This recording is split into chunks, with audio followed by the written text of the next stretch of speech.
In a plot twist that even Hollywood wouldn't dare dream up, the United States has decided to play the ultimate middleman in one of the world's most high-stakes dramas, the Ukraine conflict negotiations. Picture this: U.S. Secretary of State Marco Rubio and National Security Advisor Mike Waltz sitting around a conference table with their Russian counterparts, all while texting meme-worthy quips and debating whether to settle the conflict with a game of rock, paper, scissors. Yes, folks, this is Diplomacy 2.0. High-level negotiations on Ukraine are now underway. And why does this matter? Because if these talks can de-escalate military hostilities, it means a safer, more stable Europe, and a lot fewer sleepless nights for U.S. defense planners. Imagine easing tensions like hitting the snooze button on a blaring alarm clock that's been keeping everyone up for too long. Now, here's where it gets even spicier. The U.S. isn't just any negotiator. It's acting as the exclusive mediator for the EU.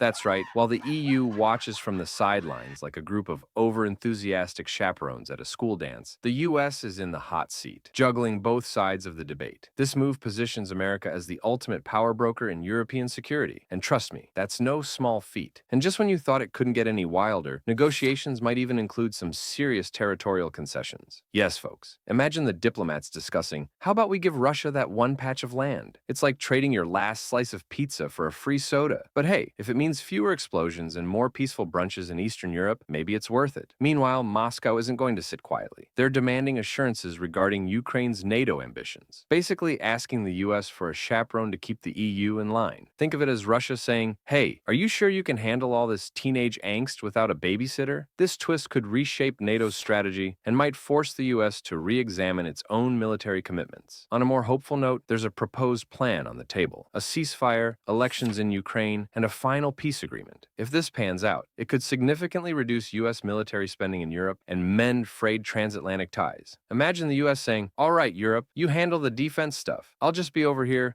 perfecting my latte art. To add another layer of intrigue, both sides are agreeing to restore embassy personnel, like giving the old diplomatic hotline a reboot. And there's even talk of a bilateral consultation mechanism to smooth out any future irritants. This is the international equivalent of, let's just talk it out, okay? A comforting thought in a world of constant digital drama. Now let's talk Turkey. Military support for Ukraine. European nations are mulling over deploying tens of thousands of troops and a truckload of military hardware. While this might ease the burden on U.S. support, it could also rile up Russia faster than a cat near a laser pointer. And on the flip side, Europe is also beefing up its defense spending, which might signal a subtle, we got this thanks, from our transatlantic pals, potentially cutting into the U.S.'s long-standing role as the security guarantor. But while the U.S. is busy playing referee in these high-level talks, guess what? France and Ukraine aren't content with just being the audience. They're fighting tooth and nail for a seat at the negotiation table. France is insisting on a direct role, arguing that its interests in European security demand more than just an advisory voice. And Ukraine? Well, it's determined that its perspective isn't going to be sidelined any longer. Imagine a diplomatic musical chairs game where every player is scrambling for the best spot. This bold push not only disrupts the usual power play, but also challenges the U.S.'s exclusive mediator status. Will the U.S. share the spotlight, or will these determined players force a major shakeup in the negotiation dynamics? One thing's for sure, this is a plot twist that could redefine the future of European security and global diplomacy. So what does all this mean for the world? If these high-level negotiations succeed, we might witness a major de-escalation in Eastern Europe, leading to fewer military confrontations, more stable trade relations, and a chance for the U.S. to reclaim its